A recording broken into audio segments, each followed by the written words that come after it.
Bismillahirrahmanirrahim. Assalamualaikum warahmatullahi wabarakatuh. Perkenalkan, nama saya Maulida Iza dari kelas A Ilmu Komunikasi Universitas Muhammadiyah Surakarta. Pada kesempatan kali ini saya akan menyampaikan materi presentasi dengan judul Bangun Skill Public Speaking dari Sekarang. Judul ini saya ambil karena menurut saya skill public speaking sangatlah mempengaruhi kehidupan kita dan memiliki keuntungan yang sangat besar jika kita memulai membangun skill public speaking dari sekarang. Nah, sebelum kita masuk ke inti, saya akan membahas dasar public speaking. Oke, yang pertama kita akan membahas apa itu public speaking. Secara bahasa, public memiliki arti publik dan speaking memiliki arti berbicara. Maka secara singkat, public speaking memiliki arti berbicara di depan publik atau berbicara di halayak umum. Oke, setelah kita mempelajari apa itu public speaking, kita akan mempelajari hal-hal ini. Manfaat apa saja yang bakal kita dapat selama belajar dan mengasah skill public speaking? Hal penting apa saja yang ada dalam public speaking? Dan di akhir pembahasan kita akan membahas profesi apa saja yang membutuhkan skill public speaking. Oke, karena materi yang saya sampaikan judulnya Bangun Public Speaking dari Sekarang, maka saya ingin membahas kenapa public speaking sangat penting bagi mahasiswa, terutama untuk mahasiswa. Karena sebagai mahasiswa kita tidak mungkin terhindar dari kegiatan yang namanya presentasi. Selain itu, kita sebagai mahasiswa biasanya akan lebih dipandang masyarakat sebagai seseorang yang mampu berbicara di depan umum dan sebagai seseorang yang memiliki wawasan luas dan pengetahuan yang luas. Sehingga kita harus meningkatkan skill public speaking. Ketika berhadapan dengan masyarakat, kita mampu menyampaikan sesuatu informasi dengan baik. Selain itu, skill public speaking juga membantu mahasiswa yang mengikuti organisasi. Karena dengan skill public speaking, kita akan berani menyampaikan ide dan gagasan yang mungkin akan bermanfaat pada suatu organisasi tersebut. Jadi itulah kenapa penting untuk mahasiswa mempelajari public speaking. Tidak hanya untuk mahasiswa, namun semuanya juga sangat penting untuk masyarakat. Bahkan halayak umum juga sangatlah penting untuk mempelajari public speaking. Setelah memahami pentingnya skill public speaking untuk mahasiswa, kita akan mempelajari manfaat apa saja yang kita dapatkan selama mempelajari skill public speaking. Manfaat yang pertama yaitu dengan skill public speaking, kita mampu berbicara di depan umum dengan lancar dan berbicara dengan baik, lalu menambah wawasan dan pengetahuan. Karena dengan public speaking, kita akan mencari suatu informasi untuk disampaikan, dan kita akan mulai mencari referensi, mencari informasi terbaru, yang dimana itu akan menambahkan wawasan dan pengetahuan bagi kita. Lalu selain menambah wawasan, kita akan menambah skill leadership, dimana biasanya seorang pemimpin dan ketua memiliki skill komunikasi yang baik. Karena sebagai pemimpin dan ketua, kita harus dapat menyampaikan suatu gagasan, berkomunikasi baik dengan orang lain, dan public speaking, yaitu berbicara di depan umum. Yang keempat, berani menyampaikan ide dan gagasan. Contohnya hampir sama dengan yang tadi, yaitu menyampaikan ide dan gagasan di suatu organisasi, ataupun menyampaikan ide dan gagasan terhadap masyarakat atau lingkungan sekitar. Yang kelima, yaitu melatih diri untuk meningkatkan kepercayaan diri. Karena dengan public speaking kita akan belajar bagaimana berbicara baik di depan umum, sehingga jika kita telah mempelajari public speaking, kita akan mulai terbiasa berbicara di depan umum dan itu akan meningkatkan kepercayaan diri yang kita miliki. Oke, setelah mengetahui beberapa manfaat dari public speaking, maka untuk memiliki public speaking yang baik, kita harus memahami beberapa hal sebelum melakukan public speaking di depan umum. Salah satu hal yang penting yang harus dilakukan ketika hendak melakukan public speaking yaitu memahami audiens. Hal ini sangatlah penting untuk dipersiapkan sebelum kita melakukan public speaking, agar kita paham kepada siapa kita menyampaikan suatu informasi atau kepada siapa kita berbicara. Yang kedua, mengetahui tujuan public speaking. Nah, karena tujuan public speaking bukan hanya satu, maka akan lebih baik kita harus mengetahui terlebih dahulu tujuan dari public speaking yang kita sampaikan. Yang ketiga, menentukan metode yang akan digunakan. Hal ini tidak boleh dilupakan, karena dalam public speaking perlu adanya menggunakan metode. Salah satu metode yang harus kita terapkan pada public speaking. Hal-hal inilah yang tidak boleh dilupakan sebelum melakukan public speaking.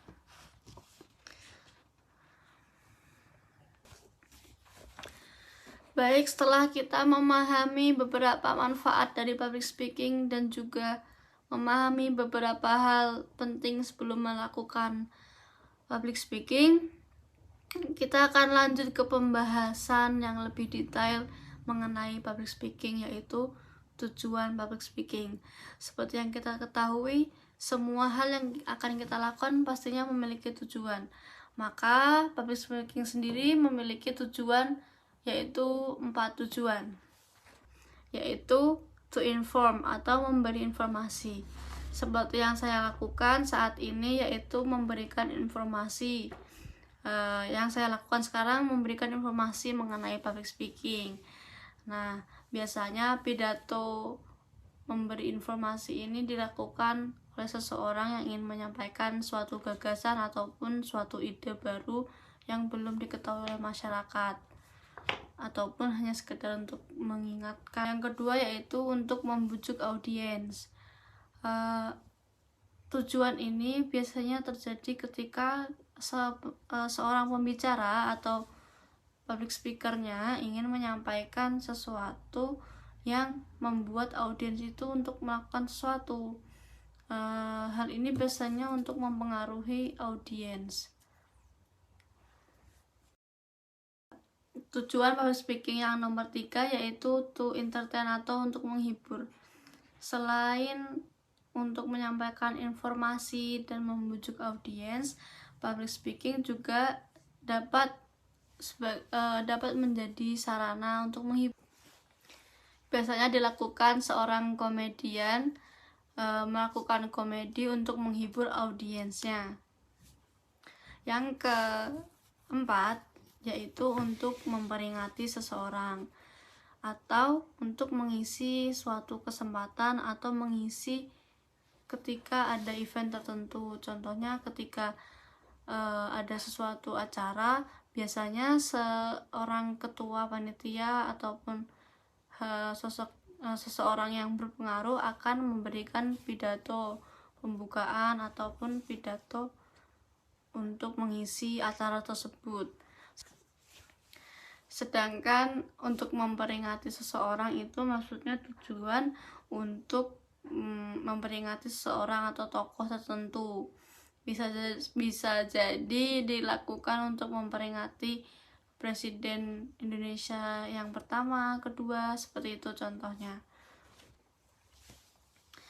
Oke, pada pembahasan selanjutnya yaitu metode-metode yang ada di dalam public speaking. Nah, nomor 1 yaitu metode manuskrip. Metode manuskrip yaitu metode yang menggunakan naskah yang tertulis secara lengkap. Biasanya digunakan untuk menyampaikan pidato yang memiliki detail dan membutuhkan ketelitian yang sangat dalam. mungkin banyak angka atau istilah-istilah tertentu yang masih asing. Dan biasanya metode ini digunakan oleh pemula karena metode ini ditulis secara lengkap dalam bentuk naskah. Yang kedua yaitu metode impromptu atau metode spontanitas. Metode ini biasanya berkebalikan dengan metode manuskrip, di mana metode ini tidak memiliki persiapan sama sekali, tidak memiliki naskah, karena biasanya pidato ini bersifat dadakan, yaitu tanpa pemberitahuan, sehingga pidato yang dilakukan yaitu tanpa memiliki persiapan dan tidak menyiapkan sesuatu apapun, dan terjadi secara spontanitas. Namun biasanya pidato ini lebih segar. Yang ketiga yaitu ada metode memoriter. Metode ini yaitu adalah metode hafalan. Metode ini mirip dengan metode manuskrip. Namun pada metode ini lebih menggunakan hafalan atau menghafalkan naskah yang telah dibuat. Jika pada metode manuskrip yang tadi kita hanya menulis dan membaca secara lengkap, namun pada metode memoriter ini atau metode hafalan ini kita akan menghafalkan naskah tersebut. Biasanya yang kita hafalkan yaitu inti-intinya, maka sehingga dalam penyampaiannya tidak dibutuhkan kesamaan persis dengan apa yang kita tulis di naskah, karena kita dapat mengembangkan yang kita sampaikan lewat yang kita hafalkan tadi. Nah, itu lalu yang keempat yaitu metode ekstemporer. Metode ini biasanya dengan pembicara menyiapkan isi materi yang kemudian disusun menjadi suatu kerangka, yang mana saat berbicara kerangka tersebut akan dikembangkan. Pada metode ini biasanya dilakukan oleh public speaker atau pembicara yang sudah cukup ahli, sehingga hanya perlu menuliskan poin-poin penting yang ada pada naskah. Oke, pada slide selanjutnya kita akan mengetahui bagaimana cara memahami audiens, atau ketahuilah audiensmu terlebih dahulu. Nah, hal yang tidak kalah penting setelah memahami metode, manfaat, dan apa saja yang perlu diperhatikan sebelum public speaking, audiens ini adalah hal yang sangat penting dalam persiapan untuk public speaking. Lebih baik sebelum melakukan public speaking, kita perlu memahami siapa audiens kita. Biasanya kita akan mengukur dari beberapa hal, yaitu apakah audiens kita perempuan atau laki-laki, apakah berapa umur audiens kita atau rentang usianya, mungkin dari umur 20, 30 atau umur 40, seperti itu.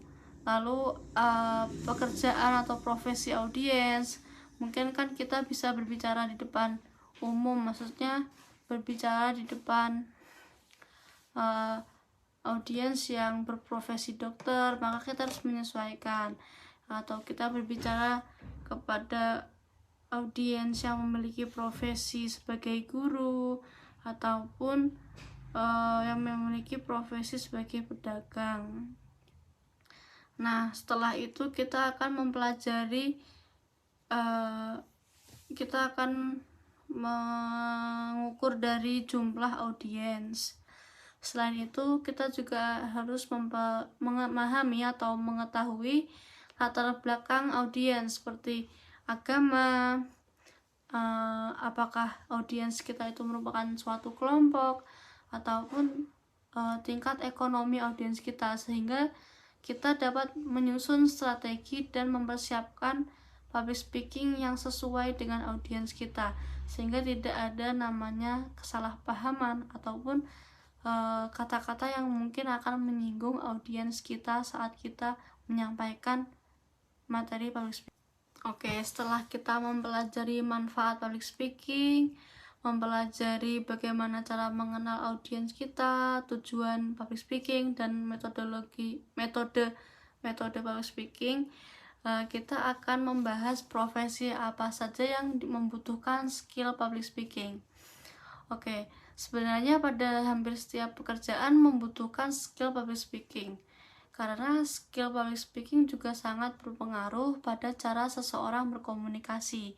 Namun, ada beberapa profesi yang memang sangat membutuhkan skill public speaking dalam rutinitas kerjanya.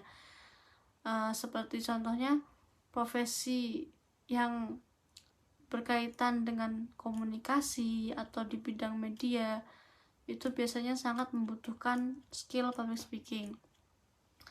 Oke. Salah satu pekerjaan atau profesi yang sangat membutuhkan public speaking menurut saya yaitu MC atau pembawa acara, Master of Ceremony. Yang kedua ada moderator, karena moderator akan berbicara di depan umum dan sebagai media terhadap pembicara dan audiens. Maka dari itu sangat penting memiliki skill public speaking. Trainer atau pembicara, karena biasanya trainer dia akan berbicara di depan umum, akan sering berbicara di depan umum karena mereka akan mengajarkan sesuatu, atau sebagai pelatih mereka akan menyampaikan hal-hal yang berkaitan dengan apa yang mereka ajarkan. Maka dari itu sangatlah penting sebagai trainer untuk memiliki skill public speaking. Yang ketiga yaitu announcer atau penyiar, karena seperti yang kita ketahui, announcer atau penyiar memang sangat berkaitan dengan skill public speaking itu sendiri. Yang kelima yaitu pembicara, ya seperti yang kita ketahui, public speaking juga sangat berkaitan dengan pembicara. Yang terakhir yaitu reporter, karena reporter sendiri akan berbicara di depan umum ketika banyak orang untuk menanyakan sesuatu ataupun menyampaikan laporan di depan publik ataupun halayak umum. Maka dari itu untuk reporter sangatlah penting untuk menguasai skill public speaking. Oke, pada bagian akhir dari apa yang saya sampaikan selama beberapa menit ini, saya harap banyak manfaat yang bisa diambil setelah saya sampaikan beberapa materi tentang public speaking, dan semoga setelah mempelajari public speaking, kita semua dapat menjadi seseorang yang lebih berani dalam menyampaikan gagasan dan dalam menyampaikan ide yang dimana kita dapat memberi impact yang baik terhadap lingkungan sekitar kita. Semoga dengan mempelajari public speaking, kita dapat mudah memberikan informasi yang penting dan berharga untuk masyarakat, untuk lingkungan sekitar, ataupun sekedar untuk teman-teman kita. Oke, jika ada salah, saya mohon maaf. Salah itu murni dari saya. Thanks. Wassalamualaikum warahmatullahi wabarakatuh.